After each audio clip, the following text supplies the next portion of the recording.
барабанчика «Дети войны». І мне спявалі маткі-калыханкі. Яны не чулі казак ад дзядоў, палохаў іх ахрыплы голас танкаў, трывожыў іх журботны ёнк удоў.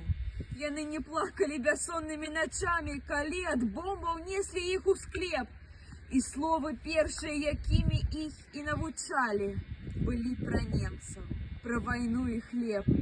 Заціхнуць бітвы, вораг будзе знішчан. І дзеці прычакаюць таго дня, калі з-пад воблака упадзе ў папялішча, як цёплы дождж, густая цішыня. Нясмела з хат яны ў поле выйдуць, каб першы раз спакойна ў жыцці палюбавацца родным краявідам, паслухаць звон рашчулкі ў трысцы.